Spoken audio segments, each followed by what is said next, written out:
Welcome to the Scott Holland podcast. Back to you on a Tuesday night, and I feel like I've almost been, what's the word? Exaggerating the meatiness of some previous episodes. Don't get me wrong, we've had plenty of Houston Cougar stuff to talk about because we have basketball season aplenty to talk about. We're not fully hitting the panic button on the men's season after a tough loss on the road. TCU. We'll dive into everything there. We've got two new sports to talk about the future season, to look ahead to Cougar spring and late winter sports to come, which is always fun here. Some football off-season talk, because as a Texas-based institution, the University of Houston is truly in a spot where football season never ends, other than like maybe 4 weeks in July. I've already talked too much, Dustin, considering I have as many notes as we've had all season. I don't know if this is the most notes I've had in doing a show, but it's a good heaping amount. It's about 11 pages when it's all said and done. So I'll pass it off to you, my friend. How are you doing, bud? I'm doing well. I'm glad to have managed to avoid the worst of the weather the last couple days. Hope everyone listening, whether you're in Houston or anywhere else, is staying safe out there with the weather being what it is right now. Staying off those freeways, staying off those overpasses, and staying safe, and hopefully being able to stay home and stay warm with whether with your loved ones or whatever the case may be. So happy to be at home and relatively warm, and have made it through the last couple of days. But yeah, it's I'm happy to live in Houston because I can deal with basically any level of heat, and it's just like whatever. But man, when it gets down to like well below freezing, I'm like, no, I want no part of that. I don't want to go out in the world. I don't want to do anything. So yeah, just ready for this little cold snap to be over for sure. You know how, like, I think the young people say built for this? As somebody who has spent your adult life in Southern California and Houston mostly, with all Not built. respect to you, my friend, you are not built for No. cold weather. Neither am I, really. Even coming from Iowa stock, I am not built for this cold weather. Yeah. My dad, who's from very north of the Mason-Dixon line, has told me repeatedly that there's a shelf life for tolerating the cold, even if you like grew up somewhere like that, Bobby. I know how your last few days in your work trip has gone. You, like me, have experienced the pleasure of having the domicile you're staying at, whether it's temporary or permanent, flooded with water. Never fun. How you holding up, friend? Hey man, I am chilling out in a completely different hotel in a completely different city. My hotel flooded in Tulsa, which that city is just absolutely cursed for me. I think I have like one positive memory while being in that city, and that was sticking it in your pipe and smoke it. Other than 2010, that, 2010 NCAA or 2010 Conference USA yeah, tournament. okay, two. Fair point. Fair point. I forgot about that one. There's two. I'm the one of the three of us that wasn't there. Sorry. There's okay, two. You got two out of it, out of like the 8 times I've been in this in that godforsaken city. And it's like even the other year that we won there, when 2011, when Yep. we won in Tulsa, that's a Regular negative season memory finale. for me, because I remember yelling at their fans, "Have fun at your bowl game in Dallas," because I was 100% certain that we were gonna go to the Sugar Bowl, and then we played in Dallas for our bowl game. So yeah, even that's a bad memory for me. So Tulsa is cursed to me. If I can do anything in my power to never go back, I'm gonna certainly try. But now I'm in Oklahoma City, freezing my what off. When I got to Tulsa and Oklahoma City, the temperature was in the single digits. Hard pass on doing that ever again. So many layers. Everyone's like, "Oh, I have coworkers that like live in the north and like Minnesota and stuff, and they're like, I love the cold. You can just add more layers. You can't take layers off." And I'm like, I look like the Stay Puft Marshmallow Man right now, and I'm still freezing. There's you can keep adding layers to me. I'm going to be miserable. Okay, I'm going to be miserable. So yeah, cold, way out on it. But yeah, trying to relax a little bit. But we like that spirit there. And yeah, I think all of us, as people who are from or have lived a significant amount of time in Texas, not built for the cold, cannot layer for that shit. With all honesty, really got to mention at the top here our usual housekeeping: patreon.com/sh podcast. For as little as 16 cents a day, you can support what we do here as a weekly independent Houston Cougar sports podcast, get access to premium content, but I think above all else, just support the weekly work we do, which is in addition to all three of our full-time jobs. We do this labor of love here at Talking Houston Cougars. Of course, support our network partners, the 1012 network at TEN 12 Network, wherever you social media. And I got some important stuff to talk about tonight, guys. You know what I'm going to talk about here. The new Cougar Hoops collection from our good friends at Charlie Hustle. An absolutely fantastic release. I think the three of us all took it on faith that when Charlie Hustle made it clear to us in the last few weeks that, hey, we've got a new Cougar collection coming, I think we were all, not to speak for you guys, reasonably confident that was going to be good designs, but they absolutely knocked it out of the park. CharlieHustle.com. A really great original collection to build upon, but great Cougar shirts, hoodies, a long sleeve in there, aplenty. I am wearing tonight, little assist to Bobby, peek behind the curtain. I am wearing the cartoon Cougar dunking a basketball. Really, really fantastic. You get the YouTube listeners got to see about 1.5 seconds of that great design. Go to charliehustle.com. Use our promo code SHP15, SHP15. That's going to save you 15% off any order you do from our good friends in Kansas City, Charlie Hustle. Not the sum total of ultimately what they're going to do in terms of great Cougar wearables, incredibly comfortable, great designs, but I think a nice addendum to us already. Just a fantastic collection. So Charlie Hustle, charliehustle.com. Go there. Look really good for this closing stretch of the Big 12 season with you wearing some good Charlie Hustle Cougar gear. So, all right, guys, if I had to use one word to describe the TCU game on Saturday, Cougar men's basketball's second loss in a row in Big 12 play, I would use this word: frustrating.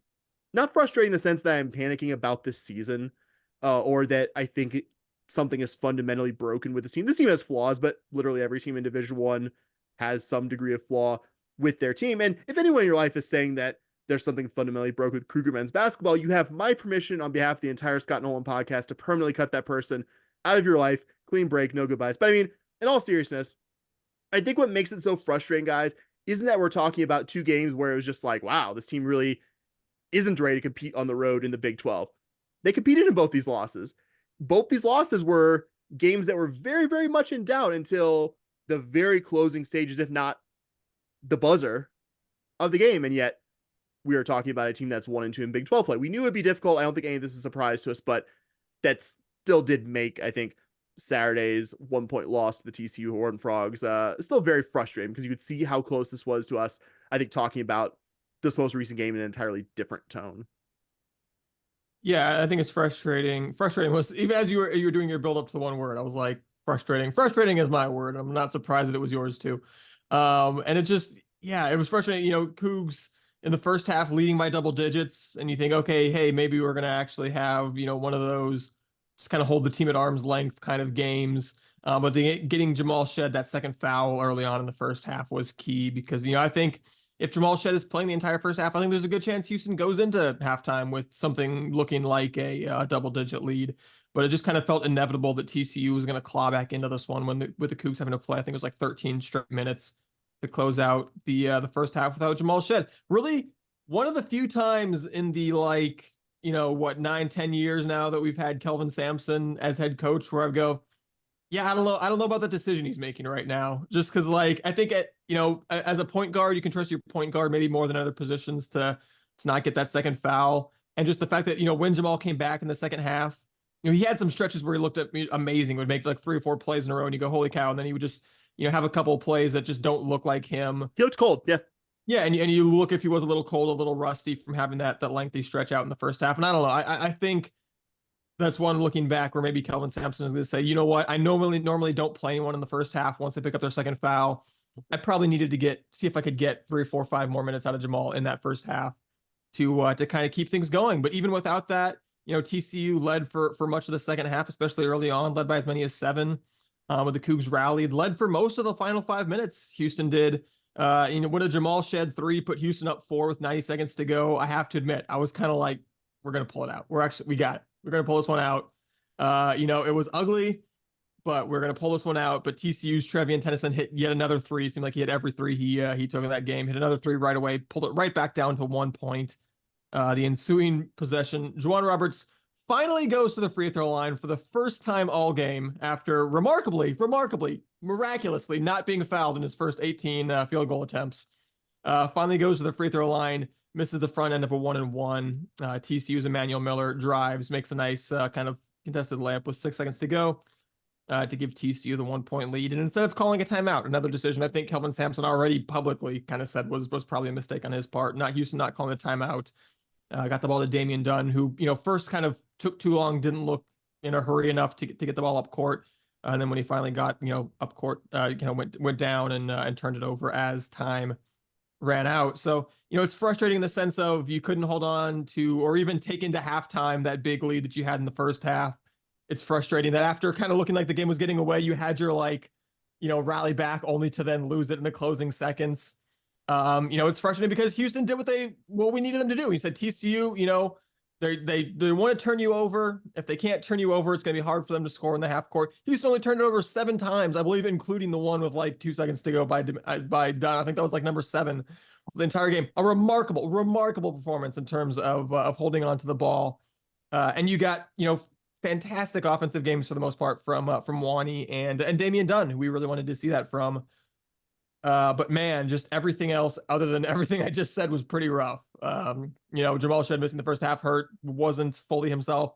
LJ Cryer just being a non-factor for the second straight Big 12 road game was pretty tough to handle. And it's frustrating. Like you said, it's you did a lot of things right, and then a lot of things just so catastrophically wrong, more than we thought was possible, that it ultimately didn't quite balance out, and you take your second straight road loss that went down to the final seconds. Yeah, for me, the big thing that I kind of take away, and I kind of said this last week, was just the offense just seems to be hitting ruts at times. And when they hit a rut, they just can't seem to get out of it. I mean, for your example, Dustin, at 8:14 of the first half, Cougs led 23-11. 12-point lead, you kind of think you're going to keep them at arm's length. And by halftime, it's 31-29. I mean, in an 8-minute period, you scored 8. It's not great, right? 8 minutes and you're averaging a point a minute. That's not exactly what you want to see from your offense there. And then at the same time, your defense is giving up 18 in that same time. I know an 18-8 run doesn't seem like this massive ordeal or anything like that, but when it comes leading you into halftime, going into halftime, it did not feel like we were up 2, right? Going into halftime, I certainly felt like we were down probably 2-4, something like that, and that we just had no momentum. Going back to Jamal Shead, you talked about the second foul. Maybe you'll leave him in there. Jamal Shead's the leader of this team, an experienced guy. And we can argue if we want to. We can watch the video if that second foul was actually a foul. But Jamal came kind of in a little crazy, a little wild going for that challenge. And if I recall, somebody hit the floor, whether it was him or somebody else, and that's going to get called. Just plain and simple, that's just going to get called. And when you have one, you want your experienced guy like Jamal Shead to know better than to do something like that. It's going to get called 1,000% of the time. Just you just want more from Jamal Shead there. You mentioned it, LJ Cryer just not being LJ Cryer, what we wanted from LJ Cryer. He's our most experienced Big 12 guy, right? He's the only one on this team with Big 12 experience. What? Malik Wilson also. Oh yeah, and Malik Wilson. My bad. No, I texted. I put in the group text he's our early Big 12. And I forgot about Malik Wilson too. I was full of shit because I forgot Malik Wilson as well. But erasure of Malik Wilson's 2 months playing in the Big 12 at Texas Tech. Sorry, Bob. But you are counting on him to kind of carry this team at times, and he just hasn't shown up on the road yet. Another player that I looked up at the scoreboard when he made a 3-pointer in the second half, and I was like, Emmanuel Sharp only has 5 right now. He only had 4 or 5. Guys, this Cougar team offensively isn't going to win games if Emmanuel Sharp has 5 points late in the second half. It's just not going to happen. I don't know what's going on with the offense, but we got to figure it out. This, it's not this panic button or anything like that, but if you are scoring 8 points in 8 minutes, that's almost half of that's a quarter of the game, and you're going practically it's a fifth of the game, but still a fifth. Is it? Yes. 8 minutes. Yeah, it is. I can math, guys. Let's go. Your general point though is your general point is right though. Good God, I'm all over the place. See, this is what happens when I travel and podcast. All right. It's just like you guys said, it's frustrating. You just want to go, what are we doing around here? What are we doing offensively? There were multiple times when our fourth or fifth best guard on our team is just dribbling around and everyone else is just standing around him watching him go. You're going, there's got to be somebody else that I'd rather have the ball. So, like you guys said, it's just frustrating. Yeah, I mean, I have a lot of opinions about the officiating of this game, but I fully agree with you said, Bobby. That's the second foul on Jamal Shed, especially. That's a foul every time. Like that, you gotta have better from your experienced point guard there. Like there, a lot of things to be quibbled about from a Cougar perspective with the officiating in this game. Jamal Shed picking up 2 fouls early, not one of them, not one of them No. at all. I think he was good for both the fouls got there early, and yeah, I think I agree with both of you that really threw the team off not to have him out there for an extended period of time. I think I get not leaving him out there with 14 something to go in the first half with 2 fouls, but I don't know. Once TCU clearly started getting back in it, which I mean, anyone watch it could see around the 6-7 minute mark really was cutting into that early deficit you had there. I think it would have been, I think around the under 4, I would have had Jamal Shit back out there. As much as the second foul was uncharacteristically poor for him, I would still trust him to be out there, back out there, acknowledging that to call the three of us minnows in basketball knowledge compared to Kelvin Sampson is probably being kind to the three of us, but I agree with you, Dustin. I think something he could probably do differently if he's giving us truth serum or giving himself truth serum and talking to us, if he could do it differently. And I think something that was really notable to me in this one, and again, I'm not pushing any panic buttons because of this. What you said, Bobby, 100% correct about the offensive droughts. And you talked last week, I think it was about like the slow starts, and you had good data to back up what you said there. I was less concerned about that because that doesn't even describe every game we've played against a top 40 opponent. But the offensive droughts have happened against every single team we've played with a pulse this year. Like, just let's call a spade a spade. Like, the offense has gone missing for times in all those games, which will sometimes happen when you're playing that caliber of opponent.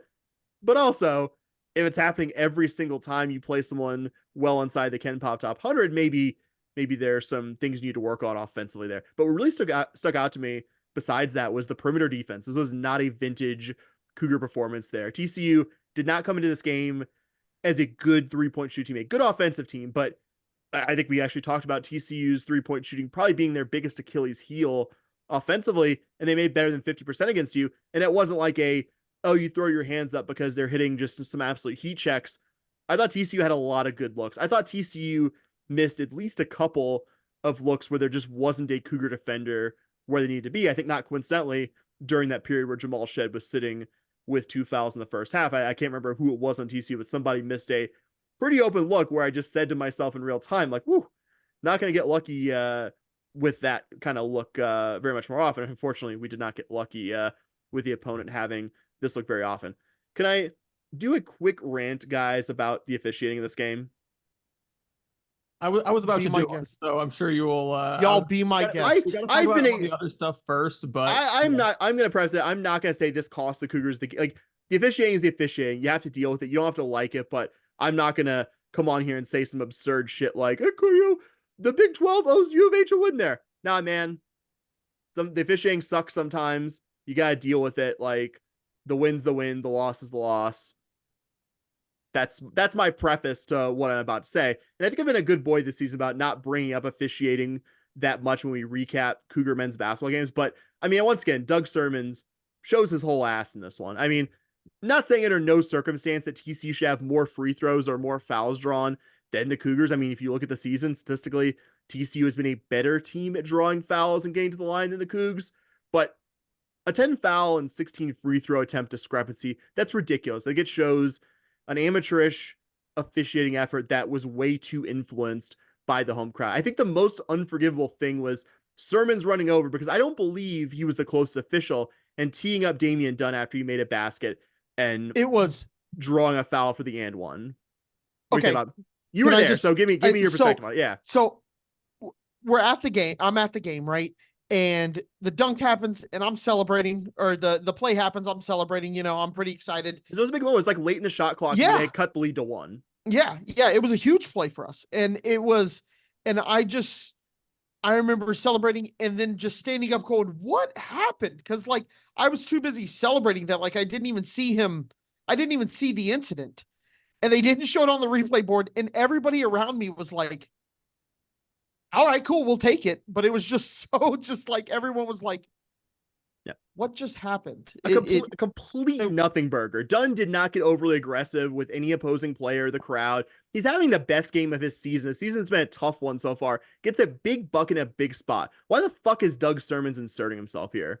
Like, in a game of such tight margins, again, I'm not going to say something like the refs won this game or something like that. UMH had its chances late in this one, and I think can only look in the mirror as to why this wasn't their first Big 12 road win. But I'll just say it sucks to see this game get called like it was Saturday and to hear that gas bag. I'm no longer neutral on him. That gas bag, Fran Frischel, say something to the effect of, well, Doug Sirmons isn't going to blow his whistle unless he has a good reason or whatever the exact wording was. Fuck off, dude. Like, and I also get why Kelvin Sampson was upset with Damian Dunn in that spot because he was very demonstrably upset. Even if it was a very soft call, don't give an overly judicious official a chance to be overly judicious in that spot. A veteran like Dunn does need to know that. And I can hold that thought in my head and all the other ones about how much I hate the idea of Doug Sirmons being a high-level college basketball official.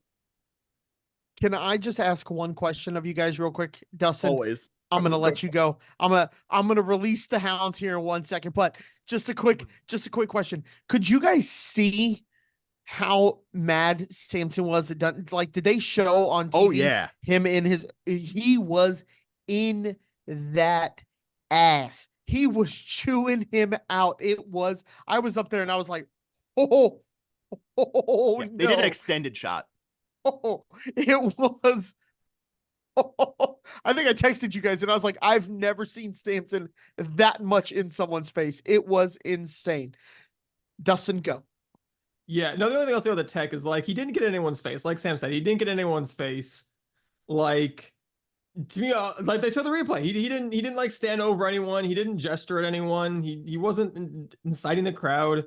He turned and looked at his teammate. Like, yeah, maybe he said, I don't know, maybe he said a terrible racial slur or something that Doug Sirmons had no choice but to like, well, hold on, no, I've got to call that. Like, I don't know. I guess there's a handful of words in the English language that you just literally have. Then why didn't the ref closer to it tee him up then? Why did he run over and? I don't know, but no. What was the word, Dustin? What do you think? I don't know. I'm not going to speculate any further than I already have for obvious reasons. But no, I mean, the thing about losing by 1 point, right, is you can blame the loss on basically anything and be correct, right? Yep.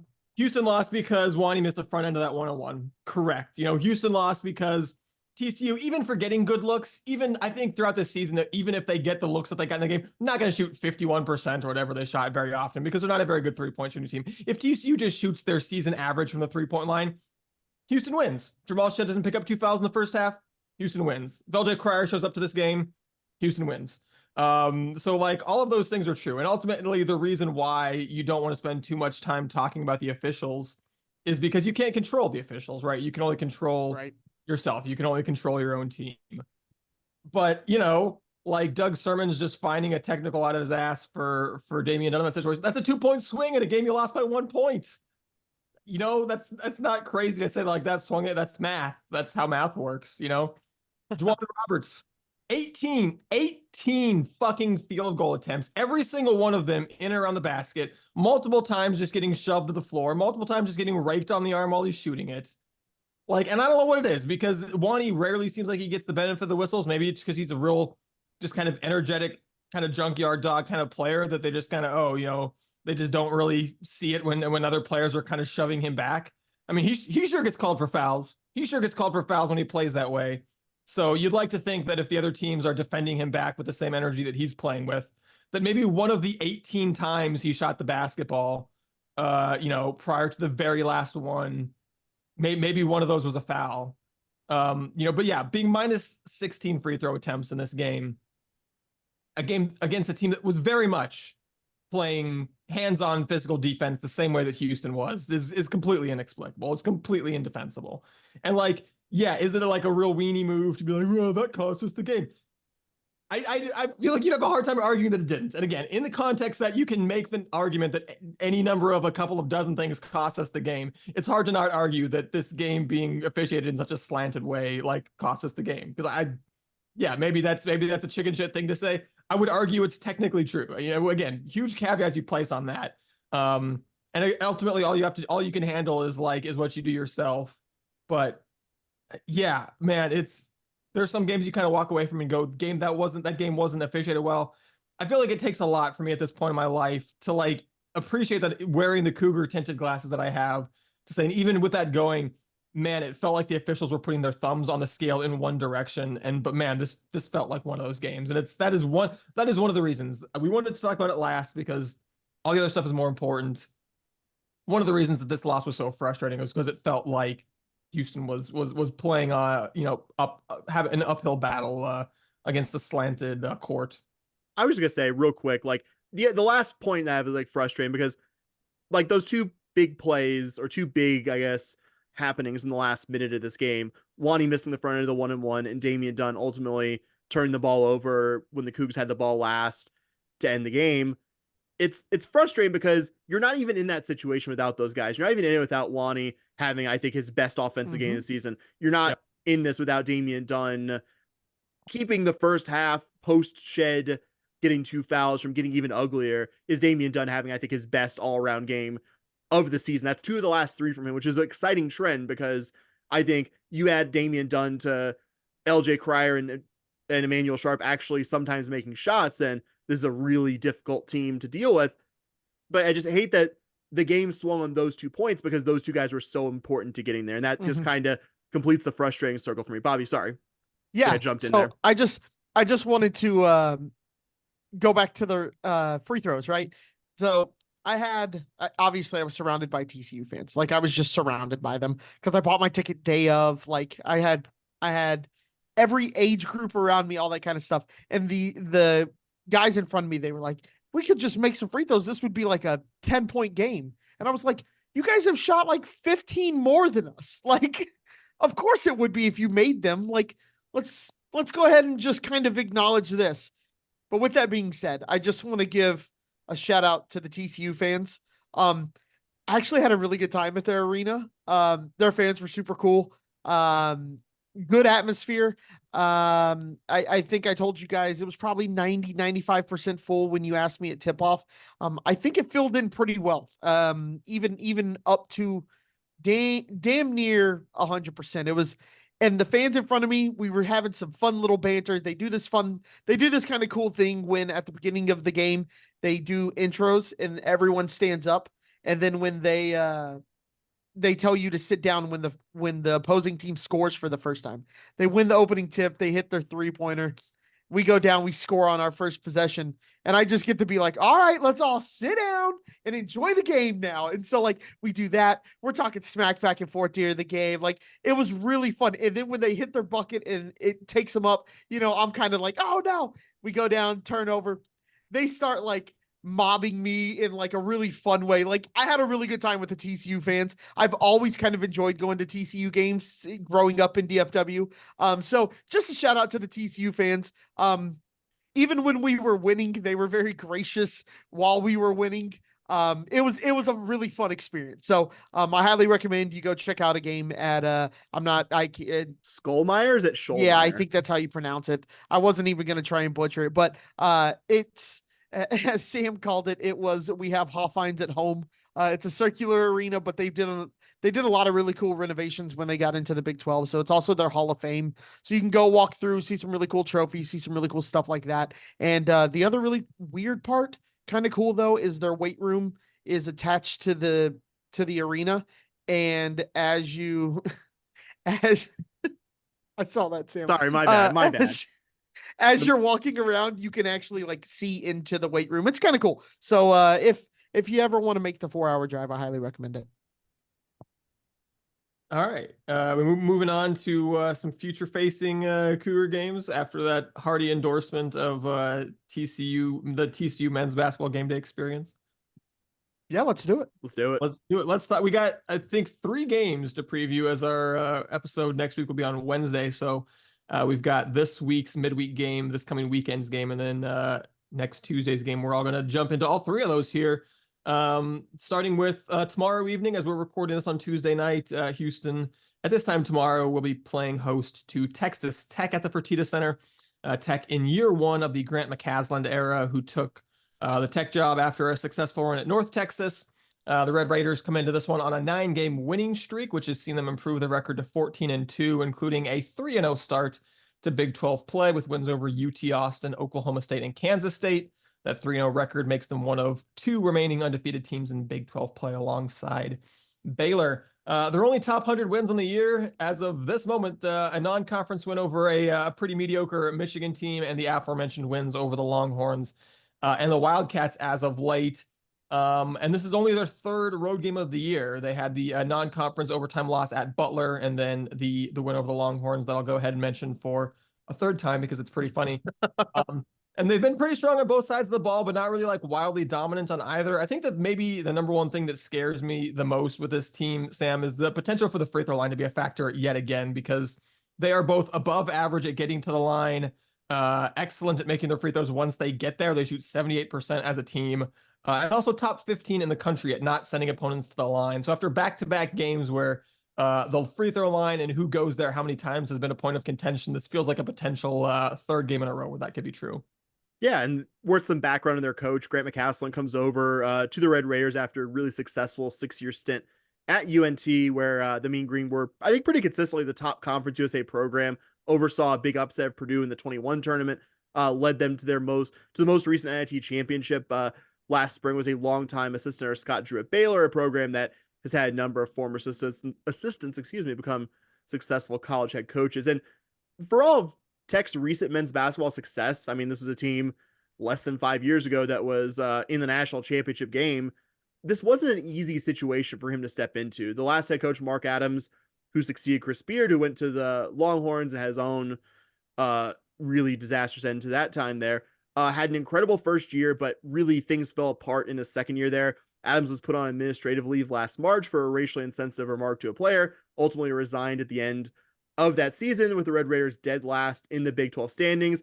As often happens in a coaching change, a lot of the existing roster exited, and there's only 4 guys who played any kind of role in last year's Texas Tech team here, still part of that program.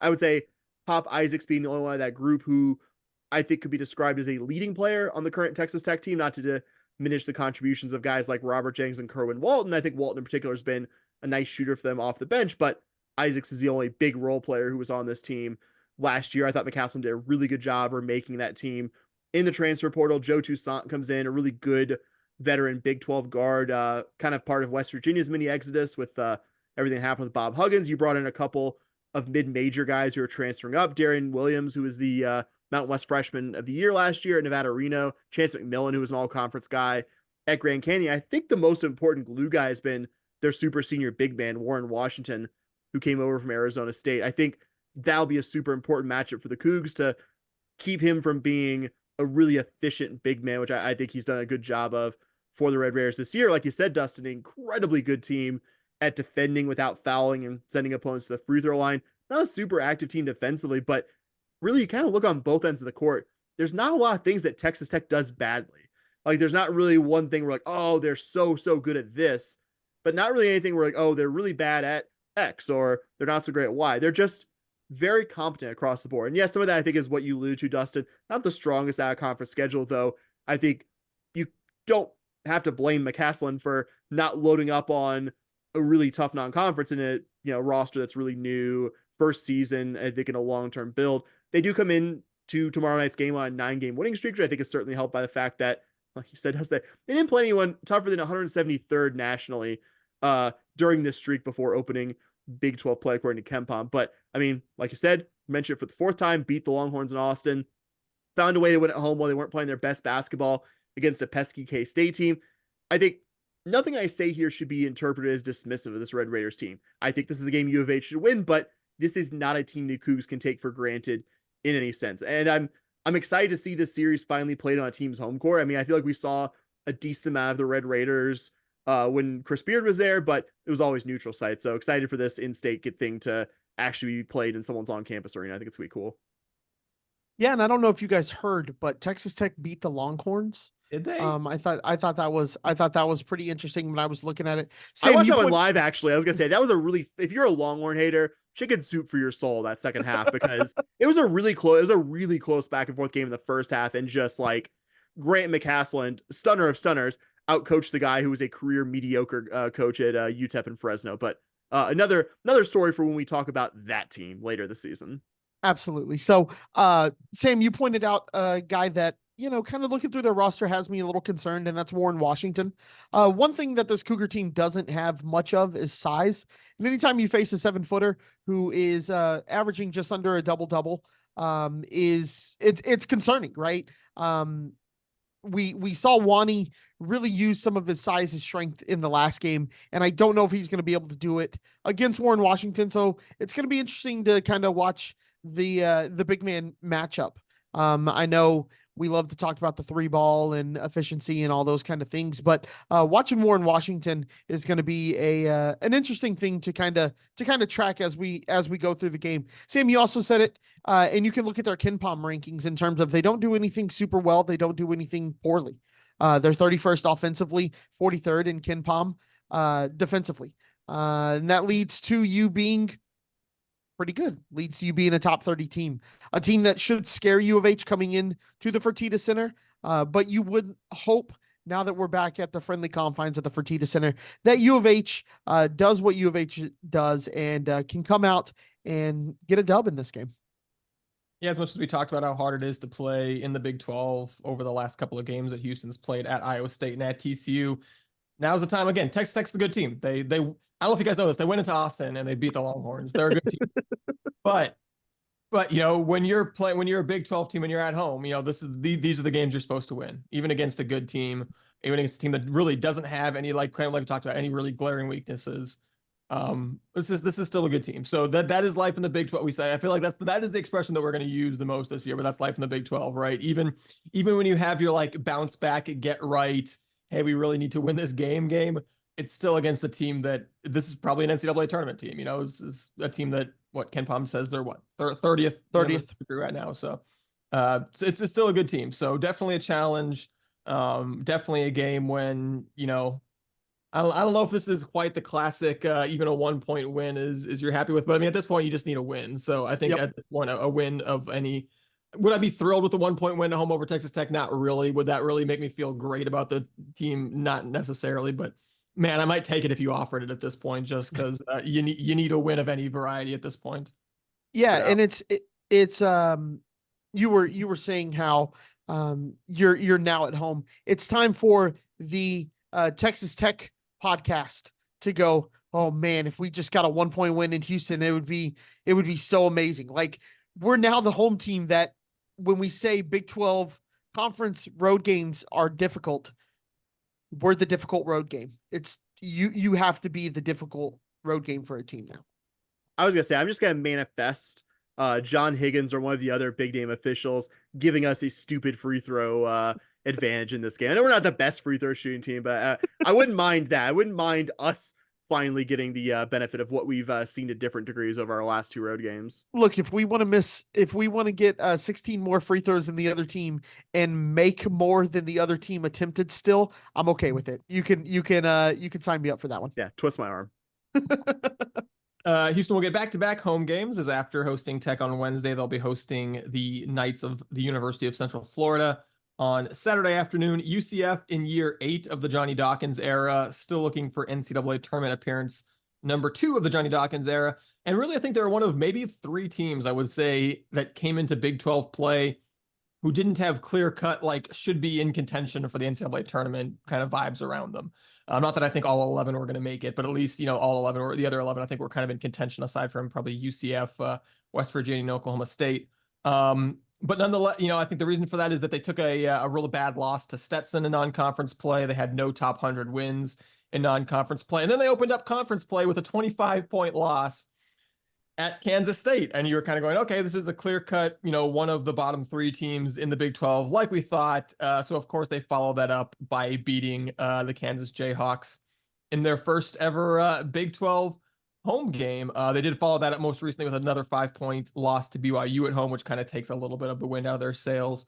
They will also be in Austin to face the Longhorns before coming to Houston this weekend. So yeah, while that Kansas win looks real nice, and it's one that I'd be happy to mention as many times as we mentioned Texas Tech beating the Longhorns, it's also extremely funny and extremely enjoyable. And it's one of those okay, we're taking some lumps, but you know what? No one's not taking, I guess Baylor and Tech haven't taken any lumps thus far. But for the most part, it's like, hey, everyone's going to take their lumps. Not even Kansas gets to be on the high perch of not taking a frustrating loss up until this point. But yeah, I mean, I think that win is real fun and everything. It is also still notable. They have 5 losses on the year, including a couple of not so great losses. And as of right now, per KenPom, their second best win is Charlotte. So that's not a great place to be on January 16th. But they are a strong defensive team. I think that is one thing that really stands out, especially on the interior where they have 7-foot shot blocking machine, Ibrahima Diallo. They rebound well, they turn opponents over well. But man, offensively, they have just struggled so much to make shots. They're ranked in the 250s or worse in shooting percentage from 3, from 2, and from the line.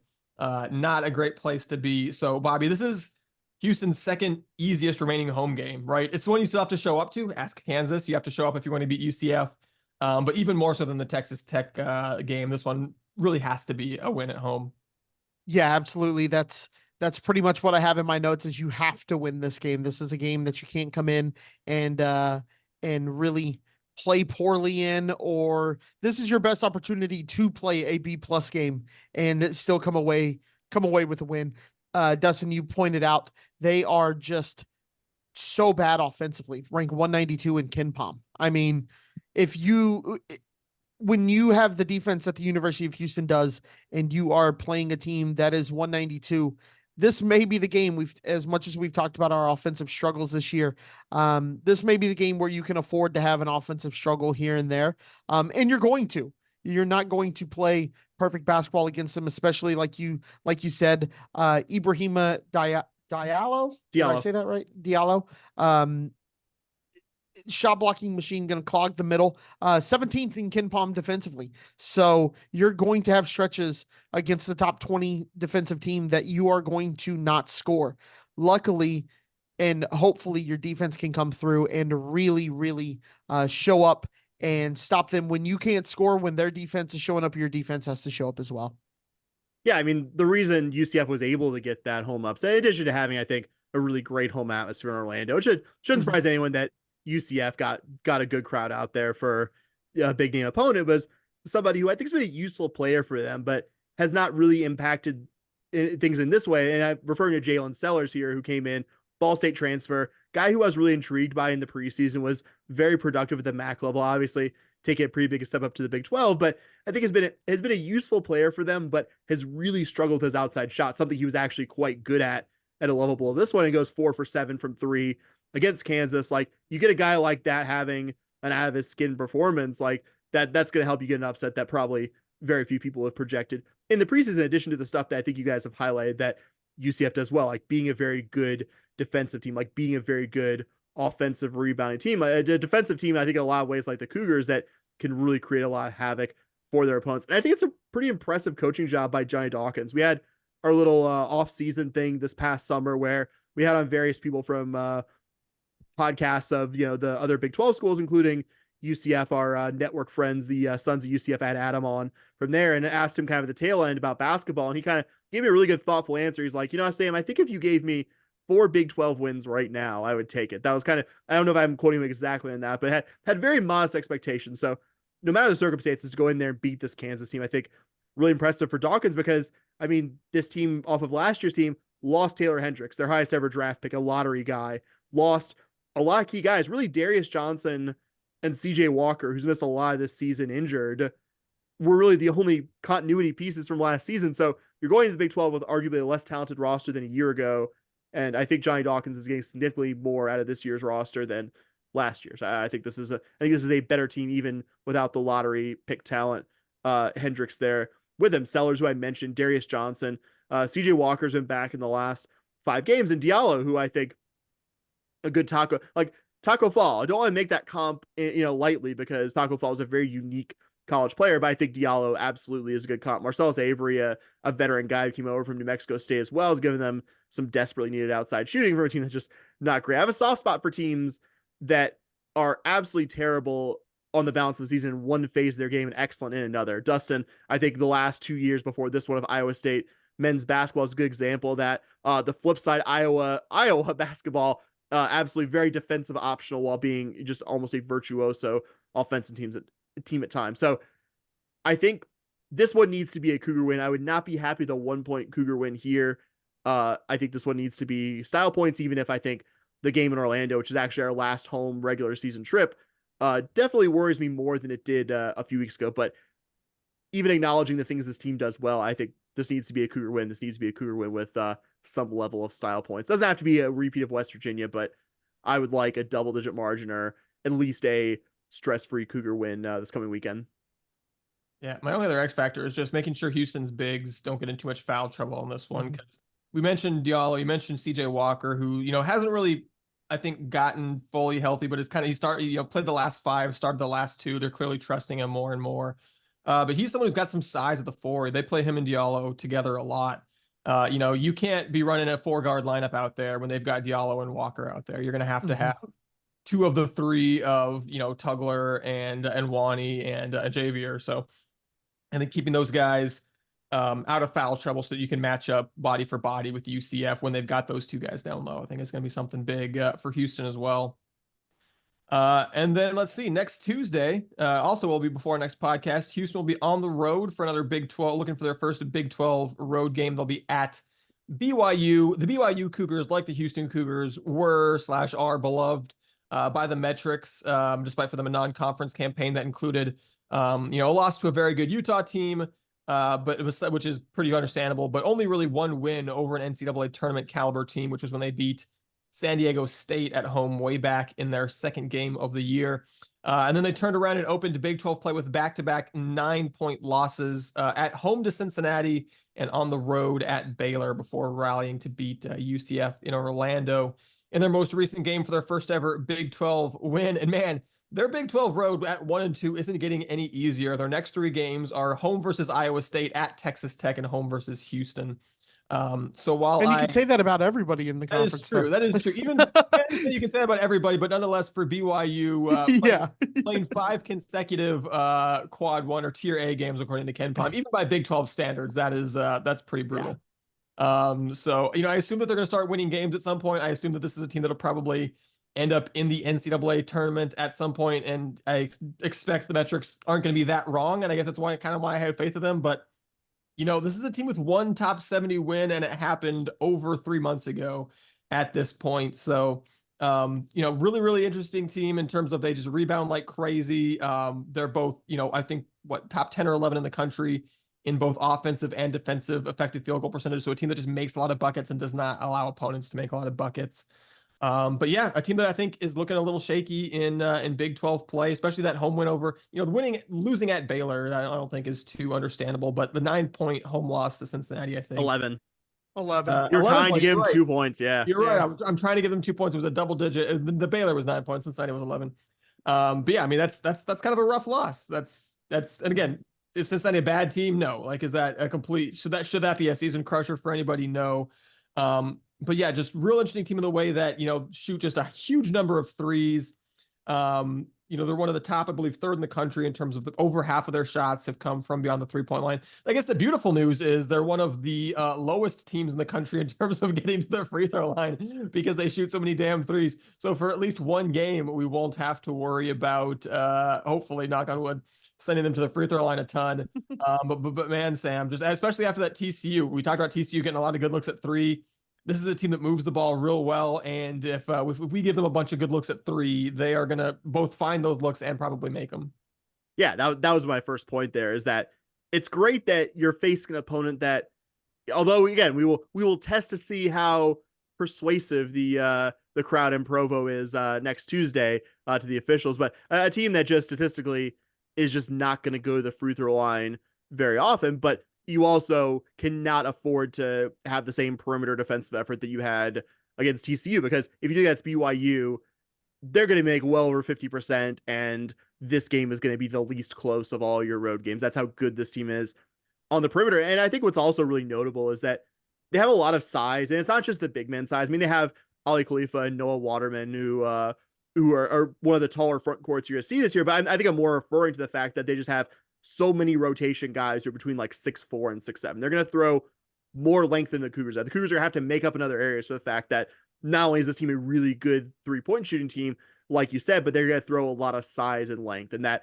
as great as they've been offensively at times, I think if anything, they've been a better team defense. I mean, there's a reason why it's not just the friendlier parts of the non-conference schedule that they are a top 10 team nationally in opponent 3-point percentage allowed, that they can throw a lot of length at the perimeter. And I think I'm understating it to say U of H has not been a very good 3-point shooting team in our little sample size of 2 road games so far. Is that going to be easier against an opponent that's shown themselves to be quite good at home and quite good at defending the perimeter?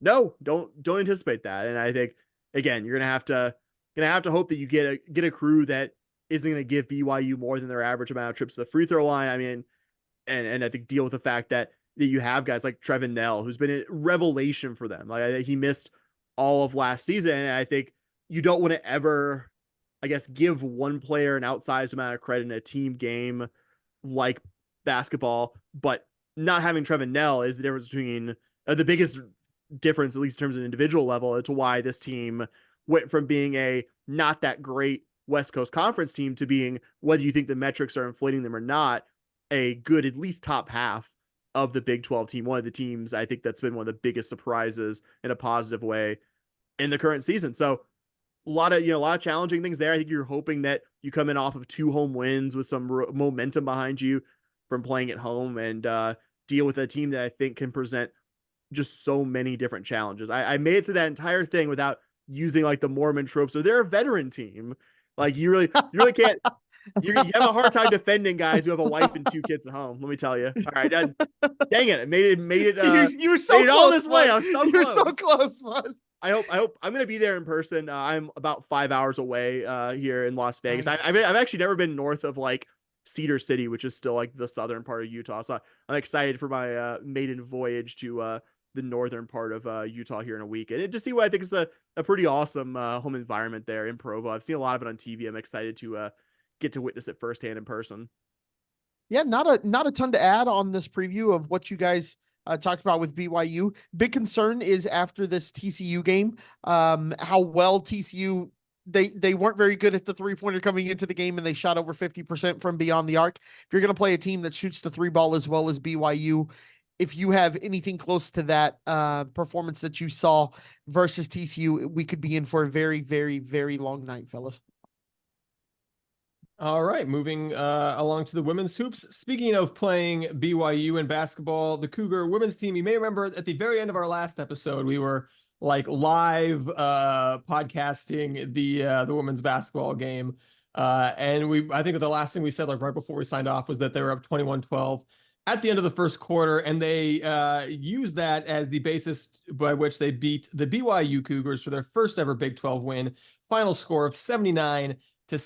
After that 9-point lead at the end of the first quarter, BYU actually did rally. They got within 1 in the second quarter, but Houston counter rallied. They pushed the lead back to 9 at halftime. The only time it got anything like uncomfortably close in the second half was when BYU hit a 3 to pull within 4 points with 4.5 minutes to go. But Cameron Jones immediately hit a 3 of her own for Houston to push it back to 7. And then on Houston's next possession, Peyton McFarland completed a 3-point play to put some additional distance between them and the other Cougars.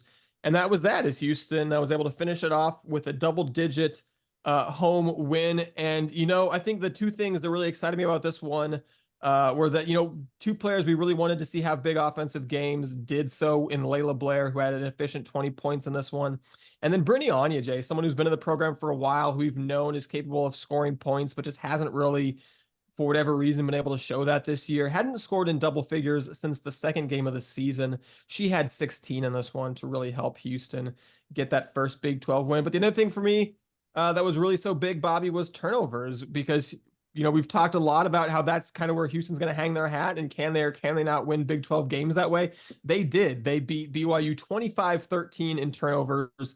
They were plus 16, Bobby, points off turnovers in a game that they won by 10. Hey, I've been preaching that all season, is if this team wins with their full court press and their high energy defense, they're going to have to turn the other team over. And they won the turnover battle by almost double. And the other thing I've been preaching is, can this team score? 79 points is plenty of points to win in the Big 12. If you're getting turnovers, that's the Huey way of winning, right? Get turnovers, make easy buckets, score enough points where if your press gets broken every so often, you're going to do well enough. And to your point, Dustin, we did everything the Cougars want to do to win. Out rebounded by 12, but when you have that many points off turnovers, you can afford to give up that many rebounds. The defensive effort was great. Offensively, shot 40% from three. Haven't seen that in a very long time from this Cougar women's basketball team. So super excited about that. Super excited that we got our first Big 12 win. That it feels really nice because we were talking just 2 episodes ago. Like, can this team even really get? Are they going to go over in conference? And they're not. So yeah, super excited about this. Just there's really no other way to describe how I felt. And as we were watching this, I mean, we signed off and I go to the living room and I was like, all right, time to put this on. And you put this on and you're just slowly watching, just begging, right? You're just like, please just finish this one. I'm begging you finish this one. And like you said, when it gets down to 4 with about 4.5 left, you're kind of going, no. And then you pull away, win by 10. Gotta love it. Yeah, BYU at home felt like something close to a must win. I think the second quarter of this game was really important. Wasn't perfect by any means. I mean, BYU shot 60% from the field in the second, cut the U of H lead to as little as 21-20 around the second quarter media timeout. And I don't want to speak for you guys, but when I was following this one live, that's when I started thinking, okay, here we go again. This team has a great start, can't sustain it. Game gets away from them in the later stages of the second half. And I'm really happy to say I couldn't have been more wrong. U of H at that point where BYU cut to 1 point, went on a 10-0 run over the next 3-ish minutes and went to the locker room by a much more comfortable margin. I think what also encourages me is that in that second quarter, U of H by no definition shot well, but found a way to go into the half with a good sized lead by doing good things in the margins, like going a perfect 6 of 6 from the charity stripe, 3 of 3 from your front court players, Bria Patterson and Logan McNeil. Also really nice to see U of H's lone freshman, Kiera Merchant. She was the one that sparked the U of H offense when BYU cut it to 1 point in the second quarter.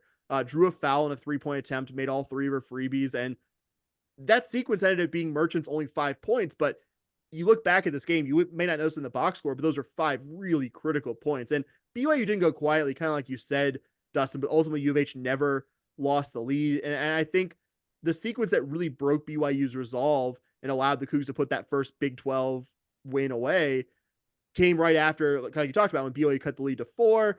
And then you had just, the very next possession, Cameron Jones nails a 3-pointer to put the Cougs back up 7. And the Cougs with the U never really got that close again. You had Layla Blair also going a perfect 7 of 7 from the free throw line after missing her first attempt in the fourth, part of a really strong game high 20-point performance. Britt Ange, like you said, was really important to getting that early lead. And it's just nice to see this team do a good job getting to the free throw line and making most of them. That's winning basketball right there. That's not something we've always seen from this team. Really impressed with the balance. You had 5 different Cougars with at least 8 points. You saw the team, like you said, Bobby, I think win this game by playing their brand of basketball. You had a plus 16 advantage in points off turnovers, plus 12 in terms of number of turnovers forced. You look at the box score, BYU shot a really nice percentage, but that doesn't really matter as much when you turn an opponent over as often as the Cougars did on Wednesday. Just really happy for these young women and Coach Huey getting that first Big 12 win before getting too deep in conference play and taking care of business in a game that I think the 3 of us saw was kind of ripe for the picking.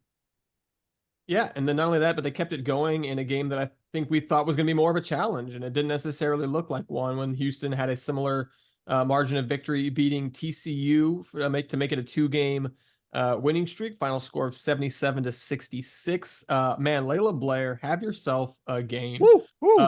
Had a career high 33 points on 11 of 17 shooting with 0 turnovers.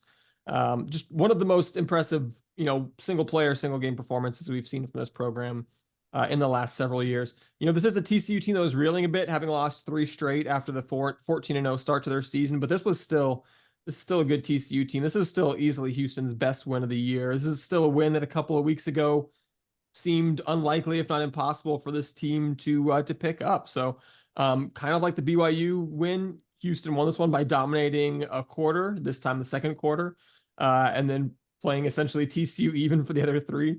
They were tied 20-20 after the first quarter. And I remember thinking, At 2020, I remember again, we'll go ahead and like expose our own, bad fandom here because I remember thinking like, oh man, Houston might be in trouble. It's 2020, but they might be in trouble because Layla Blair had, I believe, 15 of those 20 points.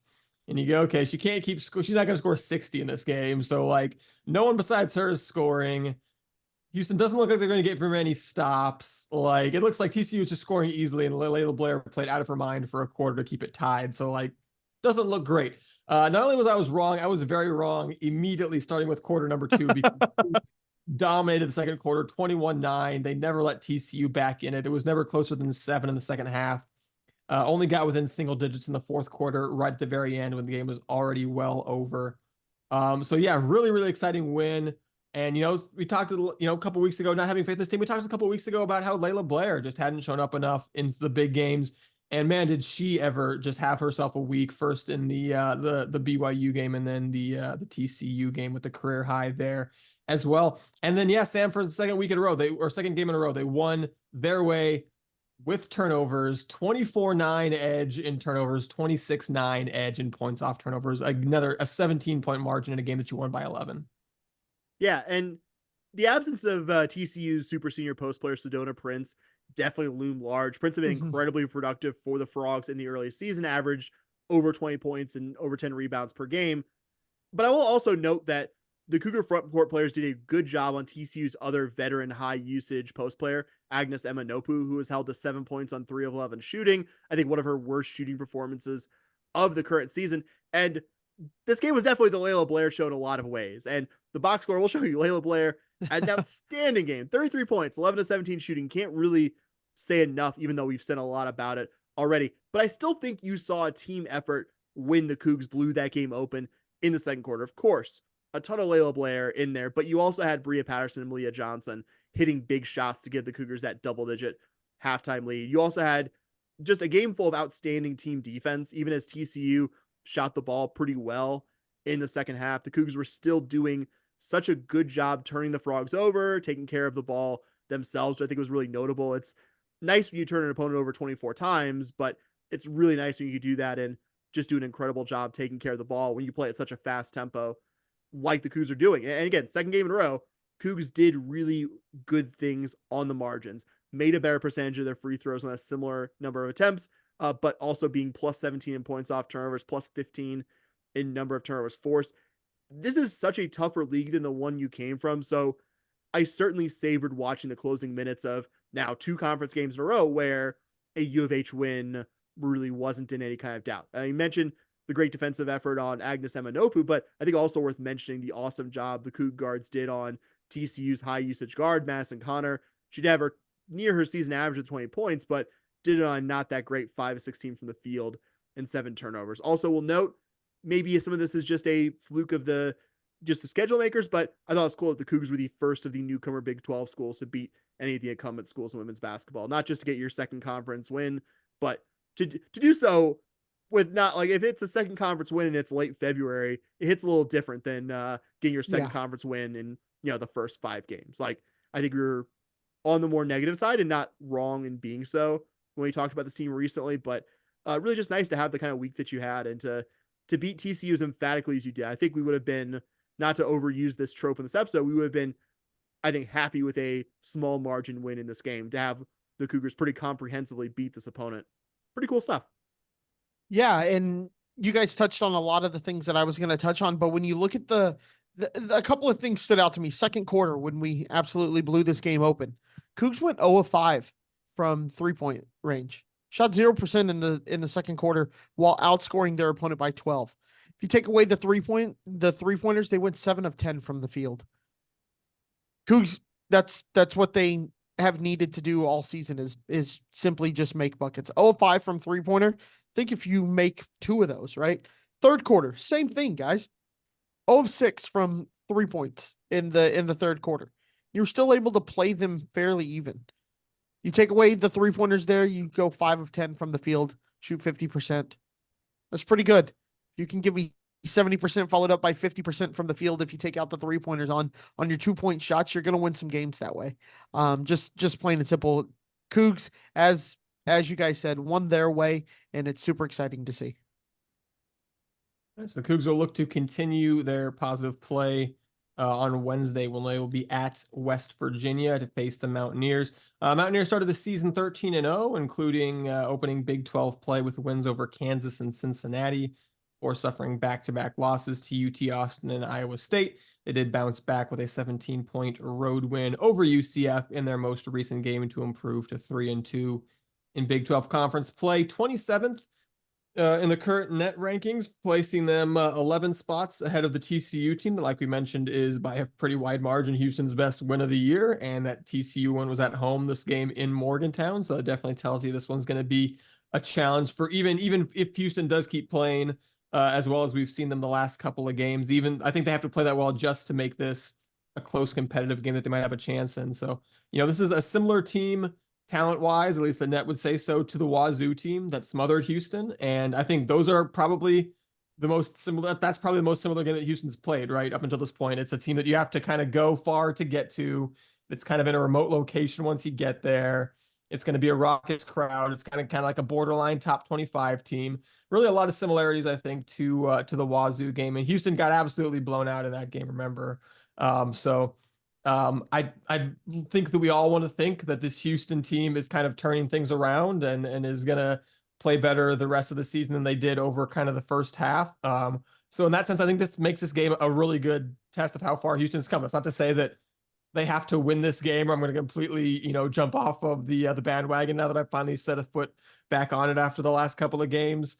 But I think we definitely want to see in some form or fashion that 2-game winning streak that Houston has put together is also going to translate to even playing some higher tier teams still. Yeah, one of the big things I've kind of noticed as you're going through their statistics and things like that is their guard combo of JJ Quinterly and Jordan Harrison put the ball in the bucket. And it's going to be really interesting to see how the Cougs can handle those two players. Will their defense be able to affect somebody like JJ Quinterly, who doesn't seem to turn the ball over very often and can seem to make plays? She just hit her 1,000-point marker, so that's kind of cool. So she can put the ball in the bucket. This West Virginia team, like you said, Dustin, compares pretty well to the Wazoo game and how it is going to play out. One that you don't exactly expect the Cougs to win, but you like to see them if they are kind of turning that tide and really moving forward. A game that you want to see them at least be competitive in. If we get another Middle Tennessee State or something like that, it's going to be pretty disappointing based off just what we saw in the last week. Something you said just triggered something in my mind, Bobby. A quick shout out to Bria Patterson of the Cougars for getting the 1,000-point mark after the last game. So good point. Very, very quick aside there. Meant to mention in the last section. Did not. Shout out to Bria there. Quick background on West Virginia's head coach, first-year guy, Mark Kellogg, was previously a super successful mid-major head coach at Stephen F. Austin. Before that was super successful at the Division II level. Didn't inherit a destitute program here. West Virginia went to last year's NCAA tournament before their previous coach left after 1 year in the job to take the head coaching job at the University of Minnesota. But I think anytime you can manage a coaching transition in the current era and look as good as West Virginia has in the current season, I think big credit to Kellogg and his staff. I mean, it shouldn't be too surprising given how successful he's been over his career at multiple levels, but still notable nonetheless. Like you said, Bobby, first JJ Quinterly, really awesome. One of the very best guards the Cougars going to see this year. First team all Big 12 selection last season, leads the Mountaineers in points for at least the second straight season.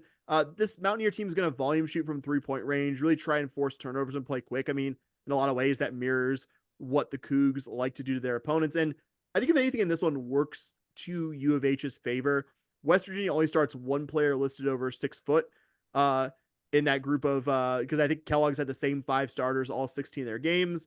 That one starter over 6 foot, Kylie Blackston, is only averaging about 6.5 points per game. And we've seen previous opponents like Wazoo, Middle Tennessee State, K-State as well, really punish the Cougars with high-level front court players. And it's not that West Virginia doesn't present challenges, but maybe on the most basic level, West Virginia wants to play a game similar-ish to the one that U of H will want to play. I think, like you guys, just echoing what you said, ultimately, I just want to see this team compete. You didn't do that against a similarly profiled opponent last time against Wazoo.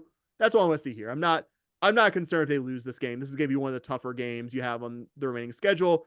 I just want to see them compete. I want this game not to be an absurd final margin, which I can more easily kind of hand wave away when it's like Baylor and K-State, two top 10-ish programs. Not so much here, even though West Virginia is a very good basketball team, which I think we've all said various versions of. Real quick pop quiz. Do you guys know the last time that Houston played West Virginia in women's basketball? I do. I want to see if Bobby does, though. This is not Oh like no, I me have trying no to be idea. slick. 2003. It It's the NCAA tournament game. Yeah. Oh, it's the yeah. last time Houston was in the NCAA Yeah. tournament. 2011 Yeah. first round, we lost by 6 to West Virginia up in a Waco, a game I was at. Shout out Brittany Taylor. Just always a shout good out shout Brittany. out. Oh, just always a great shout out. Just a champ.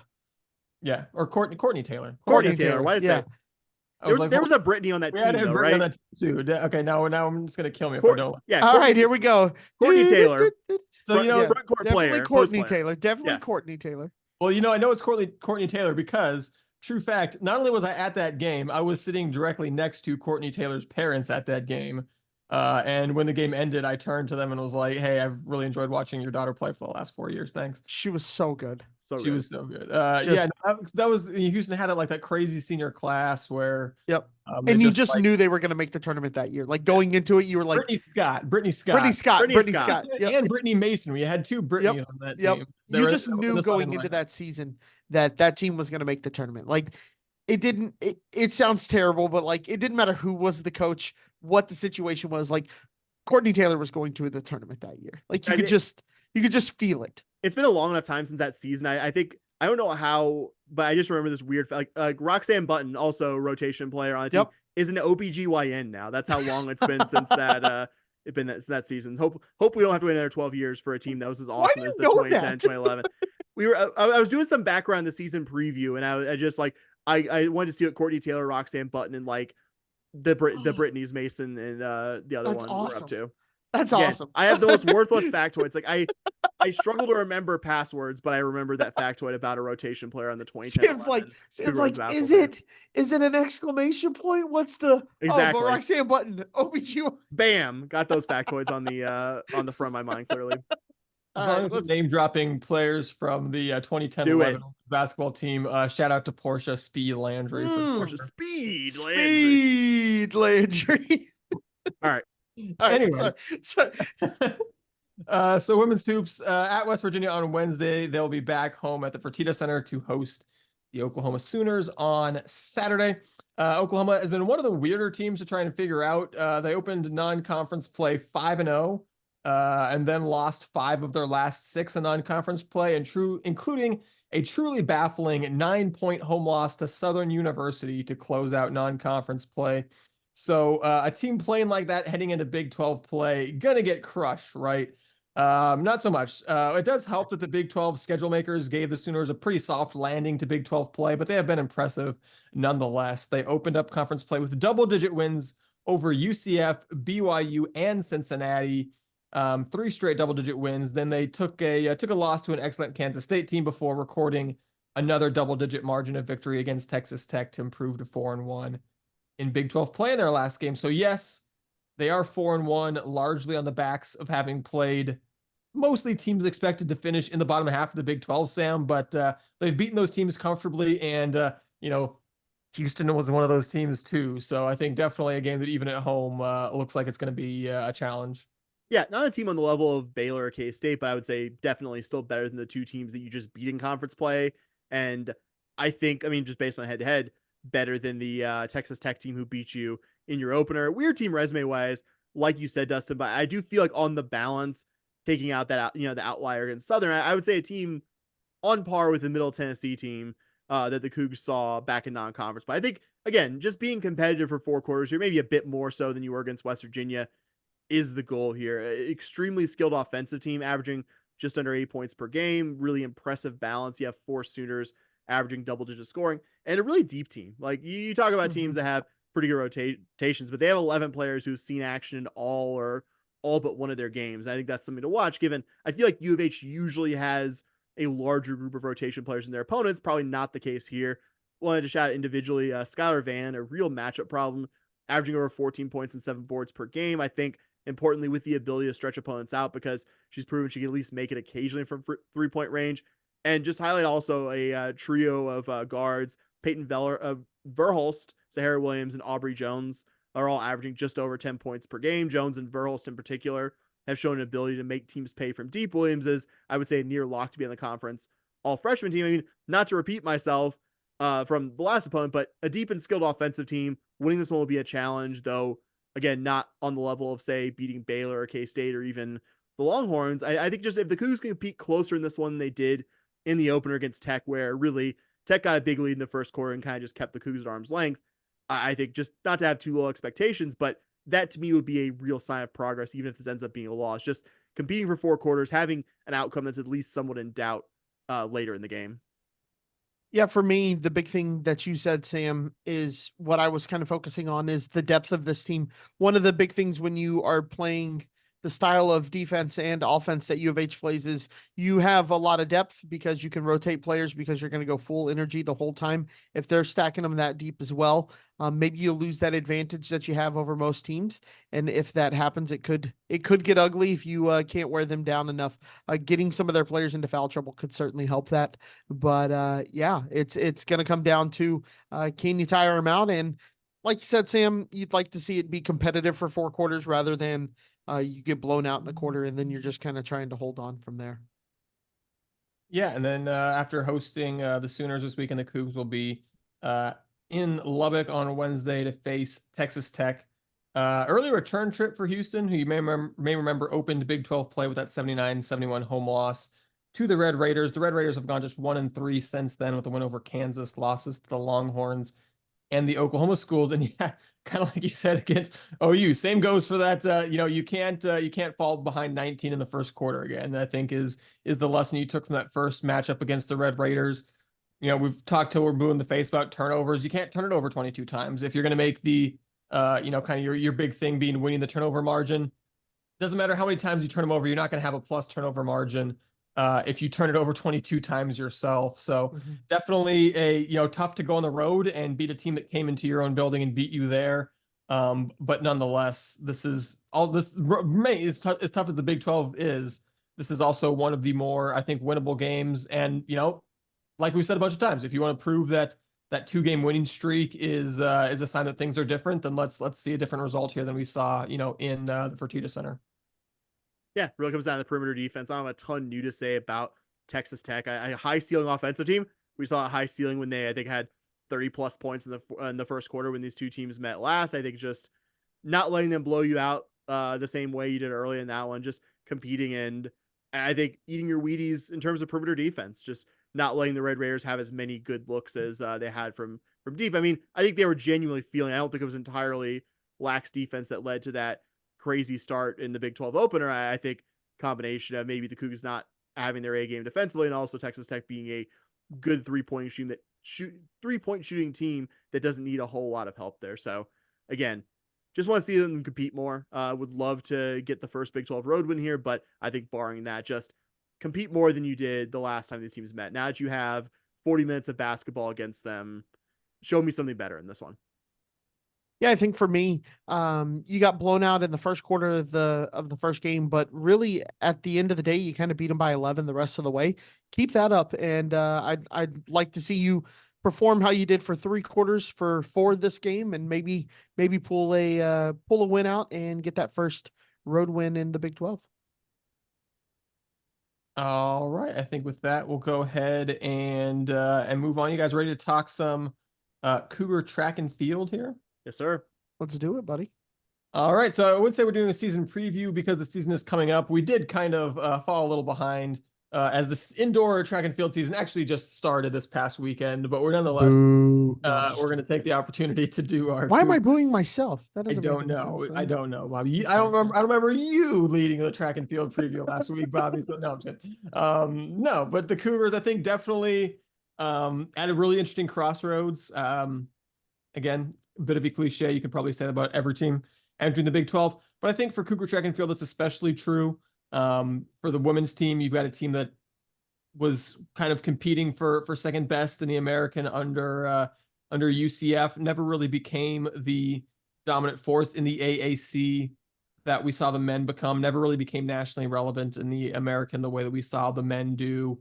But at the same time, for the men, they're also at their own crossroads because This men's team ended American Athletic Conference play on a streak of 3 consecutive non-conference championships. They won indoors 2 years ago, then did not finish second at outdoors 2 years ago, and finished second at both indoor and outdoor championships of the American Athletic Conference the last year. And that's something that we've not been used to with this program. We've been used to this program kind of, comfortably winning the AAC for the most part. And the season didn't really kind of start until you went to nationals, right? Because it's just like, okay, that you were going to win conference was kind of a given.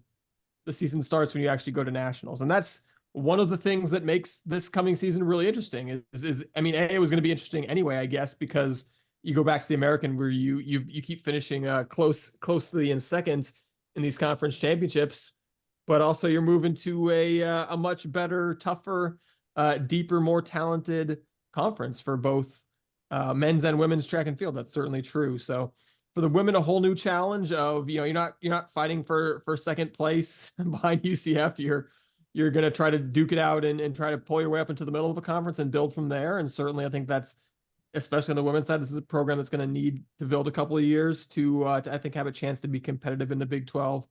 And then on the men's side, it's rediscovering, hey, what is your team's ceiling, right? Is this still a team that, like we saw, 4, 5, 6 years ago, that can be on the podium as a team at national championships? Does this team still have that ceiling? Is this team going to rediscover that ceiling moving to a tougher conference? Is that going to help you and, the quality of athlete that you're going to recruit when you're in the Big 12 versus in the American Athletic Conference? But Sam, before we get to in kind of the personnel here, I think it is interesting just kind of talking about the storylines of where this team is at and what level they're going to find themselves competing at in the Big 12 here.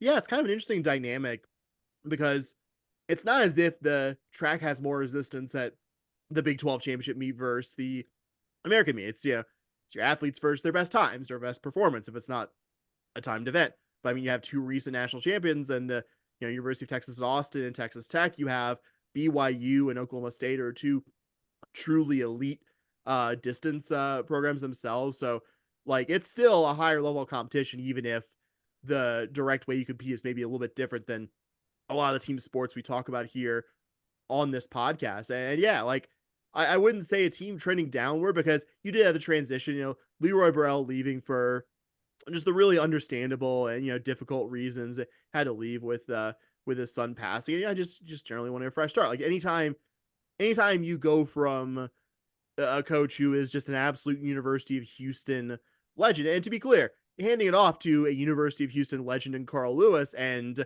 his right-hand man who for so many years, and Will Blackburn, your director of track and field, and Carl Lewis, your head coach. Like, not that there aren't great, capable guys around the program, but Leroy Burrell is a hell of a hard act to follow, just as a human being and as a coach. And, just not that we're not previewing Auburn here, but there's a reason why Auburn track and field, like if you go to like the college track aggregator accounts, that like Auburn track and field is making, I'm sure, a lot more appearances in those places now than they were a couple of years ago. Just again, we'll take any opportunity to just say what a great coach Leroy Burrell was, just one of the absolute best to do it.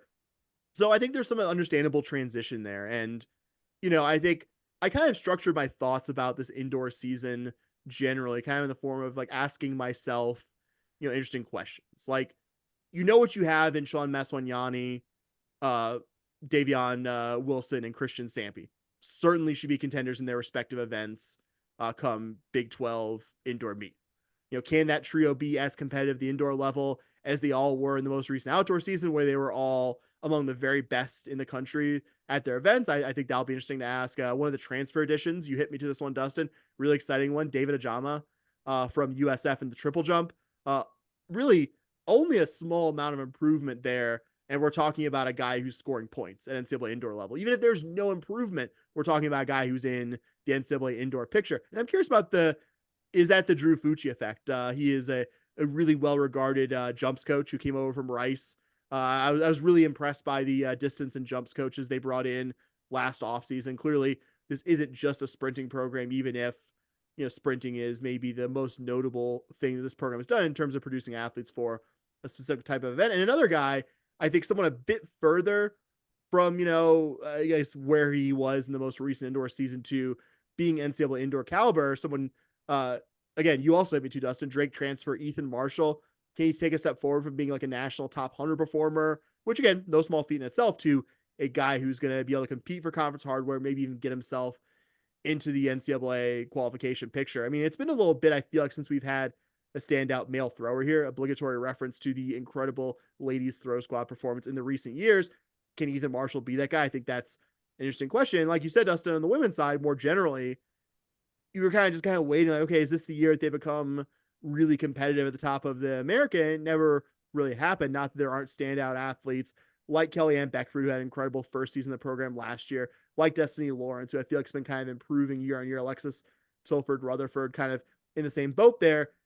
Does returning all of your 4x4 athletes lead to kind of a linear improvement in a team that can compete at Big 12 play? I think those are just all the interesting questions I'm kind of kicking around in my head now that we are one meet into the season. And, to give ourselves like a little bit of a break there, it does feel like the first meet of the indoor and outdoor season has kind of preseason vibe. So, I guess give ourselves a little bit of a break for technically doing our season preview one meet into the season. Yeah, I would just kind of reiterate everything you guys said. Is what is this team going to, how are they going to take the next step? We've seen them at the top in nationals, be one of the teams that was competing for national championships, not only in events, but in team competitions. And it's kind of been the step back that we've kind of seen. And is H-Town Speed City ready to go to the next level? That's going to be, or take it back to the level that it was. You have one of the best young runner, or not even young, one of the best runners in the country, Sean Masmaniani, coming in, or still running for us. And can you take advantage of his speed and what he's going to bring to the team? Yeah, a lot of interesting questions for this team. I think we know what we have in Sean Masmaniani as a sprinter. Mhm. Right? He's one of the top sprinters in the country. Someone who I think in both indoors and outdoors is gonna threaten for national championships in the sprint events. I'm real curious to see with him. When he first signed, Carl Lewis talked up a lot about his long-term potential in the long jump as well. Felt like he had really high potential. We've seen him only kind of starting to compete in that event. Is this the year that it kind of becomes the triple threat and is able to threaten in the long jump as well? I think that's real interesting. What's Devian Wilson, in the short hurdles and even in the 400. I think obviously that's an outdoor event, so we don't need to worry about that one yet. But I guess just for indoor season, we'll talk about, he was had, I believe, the 12th best time in the 60-meter hurdles, 200ths off his personal best. Yeah, yeah. So, he's someone who I think is going to threaten to go to nationals and score points, like you said. John Maswangani, certainly that's true. Christian Sampi in the pole vault, certainly that's true. David Ajama in the triple jump, and then Grant Levesque, who followed Fucci over from Rice. He was a really impressive athlete for Rice. His best, and someone who, Houston has never, as long as we've been following track and field, has never had anyone that was even remotely competitive. I don't think, even at the conference level, let alone the national level, in the multi events, the pentathlon, heptathlon, decathlon. And all of a sudden you get a guy in Grant Levesque who finished 9th at nationals outdoor for Rice, last year. So it gives you someone who immediately could come in and be a national point scorer contender in the multi events. Best event, it looks like it's the pole vault as well. Finished, I think 21st outdoors in the pole vault. Just really, really good pole vaulter for Rice as well. So, gives you maybe a second pole vaulter in addition to Christian Sampi, who can not only do well at the Big 12 level, but can even potentially do well at the national level. But then to circle back, you got Maswangani sprinting, but I think, for the longest time, we knew with the sprinters, it wasn't just Maswangani, right? It was that we always had the depth. One year we had, was it like 7 of the 8 finalists, Right. championships in the sprinting event, and that we've kind of seen that we haven't really seen that depth behind Sean, the last couple of years. So that's something that I'm really curious about. Is, do we have the depth in the sprinting events? Not, you don't get the 4x1 relay. That's only an outdoor event, so that doesn't really come into play in indoor season. So we won't worry too much about that just yet. But do you have the sprinting depth behind Sean Maswangani to get you, even if they're not, scoring points nationally, do you have someone else that can score points at the Big 12 championship to kind of help you out there? I think that's a big question. And then just from the freshmen, do you have, now that you're recruiting to the Big 12, do you have freshmen coming in who can make a difference? So lots of question on the men's side. On the women's side, I'm real intrigued by Miracle Thompson, JUCO short hurdler who put up some really impressive marks. If she had been Division One last year, her best marks would have been top 50 in both the 60-meter hurdles indoors and then the 100-meter hurdles outdoors. So that's someone who seems like she has a lot of potential. Destiny Lawrence, real impressive triple jumpers, and long jumper for Houston. Alexis Tilford Rutherford, like you mentioned, Sam. Sydney Townsend, really impressive hurdler as Yeah. well. Should have mentioned her, yeah. Yeah, it might be someone again who I keep, and this is I think why Houston has traditionally done better in outdoor season, is because we keep mentioning all these events that are Houston does well at that are only outdoor events.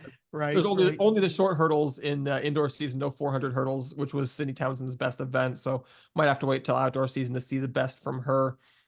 So I think a lot of intriguing athletes on both sides. I think more of the intriguing transfers kind of coming in on the men's side. Michael Black, another guy who's JUCO last year, who's a high jumper who looks like he would have been an NCAA, not scorer, but at least someone that would have done well at like a Big 12 meet last year for Houston. So a lot of intriguing, transfers coming in. It's always a little bit harder to know what to expect from the freshman class, but I wouldn't say that despite, kind of the negative intro that I gave, hey, the team hasn't won the last 3 conference championships. Hey, the women's team never really got there briefly, but then took a distinct second place to UCF. You got to kind of reset your expectations heading into the season. You do have to account for the fact that, Leroy Burrell, like you mentioned, isn't around anymore. And it takes a little bit of getting used to that. But nonetheless, I'm still heading into track season, really intrigued, really optimistic, and really feeling like there's, even if this isn't this, I don't know if this is going to be a top 3 national team. I don't know if it's going to be a top 3 Big 12 team, but there are a lot of athletes here that I'm real intrigued to see, the season that they have. Yeah, I was just gonna say, like, it's kind of a nice throwback almost in a way to have, like, the main sports we talk about, like football and the basketballs.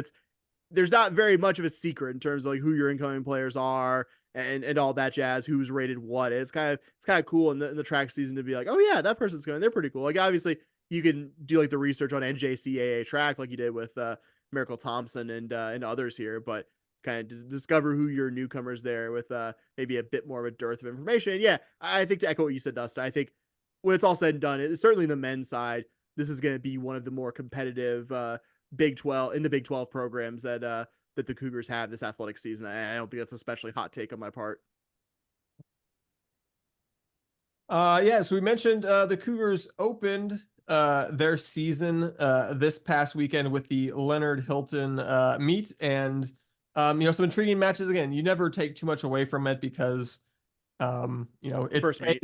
it's one meet, and B, just it's early in the season where you're not going to see people putting up their best times of the year. A lot of the best athletes haven't ran at all yet. So, you can look at some of the national rankings, and I will look at some of the national rankings after 1 week, but you take them with, I think several grains of salt because of just knowing that there's so much of the season left to come. But, I think a couple of things that really stood out as interesting to me is, just seeing Christian Stampy kind of looking, mid-season form right out of the gates. In the pole vault, that was really exciting. I think it was just like a fraction of an inch off of the best height that he cleared all last indoor season. He cleared already. Currently ranks number 2 collegiately in the nation, clearing 18 feet 1 3/4 inches. And then Debian Wilson, really impressive 60 hurdles time. He's currently ranked number 3 in the 60 hurdles there.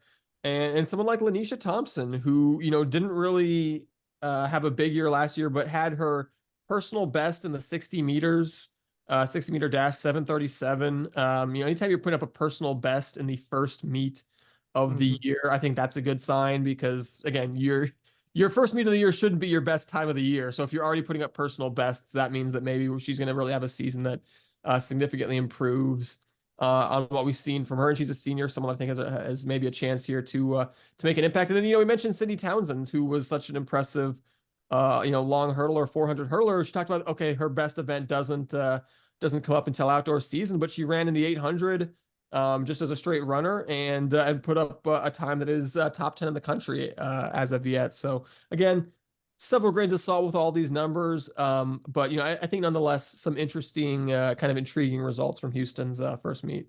No doubt. Yep. All right, so the Cougars will be back in action this week, this coming weekend already. They will be at the Ted Nelson Invitational in College Station this Saturday. So looking forward to that. Any event that the Aggies host in track and field, is going to have a lot of top teams, top athletes. So that'll be really intriguing as well. Also do want to mention that, yes, we are aware we are the completionists, but we did kind of miss not only track and field, but swimming and diving opening up their season. So their second event is not this coming weekend, but the one after that. So look forward to some more swimming and diving coverage in next week's episode. I didn't mean to insult anybody with that program by not talking about them as they were opening up their season here. But yeah, excited about the track and field, excited to get swimming and diving. And Bobby, I know you're going to be out next week when we would otherwise be previewing the return of men's golf. So while we've got you here, let's talk about Houston's most successful historical program. Yeah, let's do it, guys. Let's do it, guys. So let's talk about 2023 before we start talking about 2024. In case you don't follow golf very closely, 2023 was a pretty big success for the UH Cougar golf team. The Cougs won their first AAC title, led by individual champion Santiago de la Fuente and individual silver medalist Austin Riley. So those two guys led the Cougars to that AAC title. They won by a massive 12 strokes. If you don't follow golf, please understand that 12 strokes is a ton of strokes to win by. So again, if you don't follow golf very closely, you take your top 5 players, you send 5 players to the tournament. They take their scores, they add them up, and lowest score wins. So winning by 12, that means your 5 best players just absolutely dominated the other guys. And if you win gold and silver, that's a pretty good indication of how well it went for you. Following that, they took a trip to the regional in Auburn, and kind of disappointingly, they took 10th out of 13th. Didn't really expect them to go out and win that regional or anything like that, but kind of wanted them to contend for a trip to the NCAA championships, and they just didn't. Plain and simple, they fell 26 strokes off of advancing there. So not great at the regional, but overall, I would say a pretty good season last year. But as we've said, with pretty much every team that has joined the every team in our athletic department, it doesn't matter because you are about to take a massive step up in competition. Like I said, just like every other team in the athletic department did. So last year, just to kind of put it in perspective, the American had 0 teams qualify for the NCAA championships. The Big 12 had 5. You had Texas, Texas Tech, BYU, Oklahoma, and Baylor. I know I'm kind of fudging by saying BYU qualified as one of the 5, but they're in the conference now. So now, just for some clarification about the level of competition that you're playing, at the NCAA championships, every team plays 3 rounds. After that, the top 15 teams get to play in the 4th round. And to be fair to our conference brethren, none of the Big 12 teams made that final round, so they weren't in the top 15, but it's still a massive step up in competition. But we do have some good news. Out of the 5 players that were on the team, the Cougars lose 2 of their guys. The Cougars lose Braxton Watkins and his 72.88 scoring average, which will hurt. That I won't deny that. And then I would imagine though you'd keep your top 3 of Santiago de la Fuente, Wolfgang Glow, and Austin Riley. So you're going to keep those 3. The big question is who takes those final 2 spots, right? Based on the amount of tournaments played last year, I'd kind of assume that Ruben Lindsay, who played all but 1 tournament, which was the conference championship, he did not play in that one, it appeared. But the big problem with that theory is going to be his scoring average. Of everyone who played in a tournament, he had the highest scoring average, which isn't ideal. I heard that's bad in golf. High score, it's not bad. great. Low score, it's good. not great. Yeah, it's not great.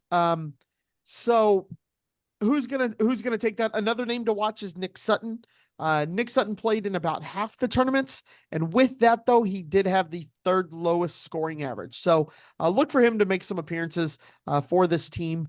Now, Another cool thing about Nick, really encouraging thing. He qualified in the offseason for the US Amateur with the 67, which anybody who can qualify for the US Amateur is a good golfer. And it's a really nice thing to have on your team. Another person to not be surprised to see is a transfer, Lawrence Sheergan. And you are he's probably going to make a few starts as well. He plays for the German national team, so that's kind of interesting.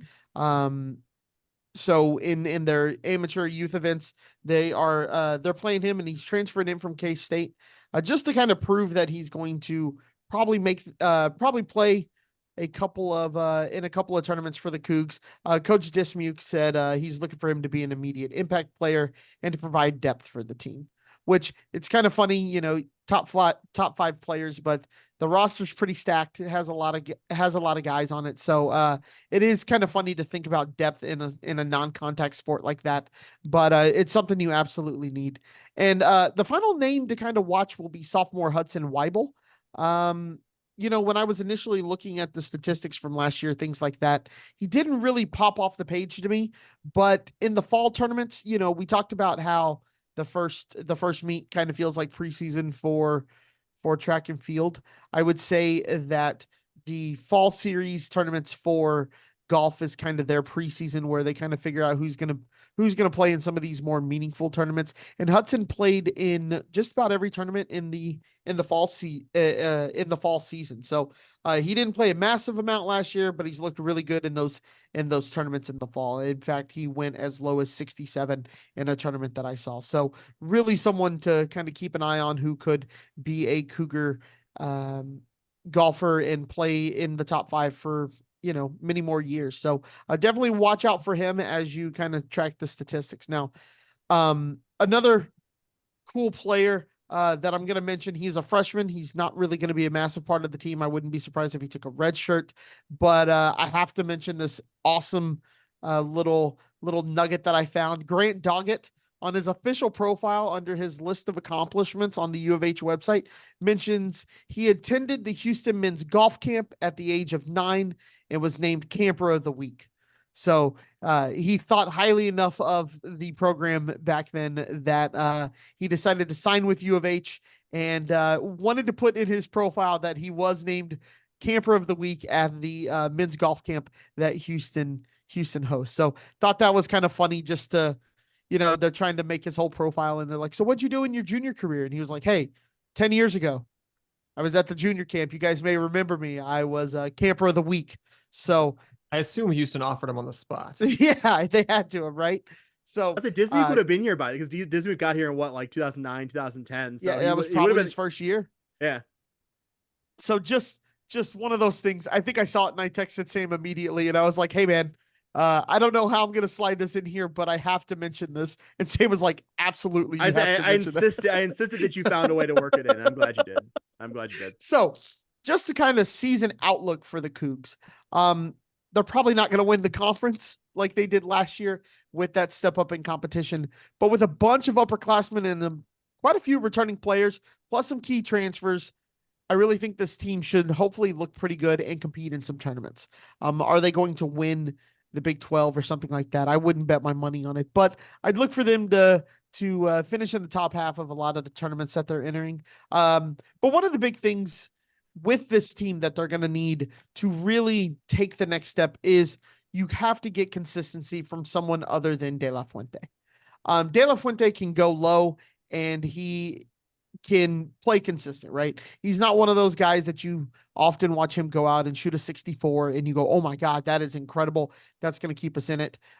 He's a solid 68 to 70 golfer, right? He's going to go out there and you know what he's going to give you.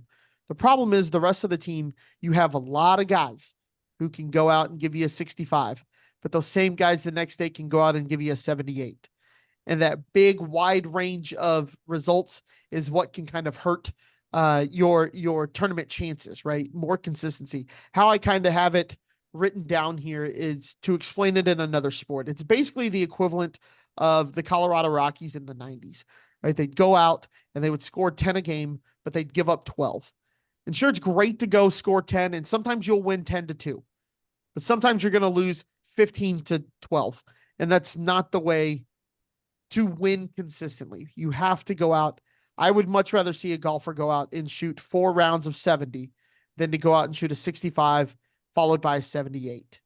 You can give me consistently mediocre scores, not that I'm calling a 70 mediocre, right? If you can consistently go out and give me a solid score versus going out and giving me an incredible score and a bad score, I'd rather have that.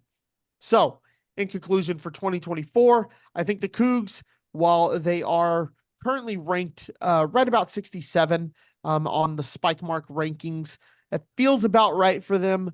And I would expect them to maybe rise a little bit and surprise some teams in the Big 12 tournament.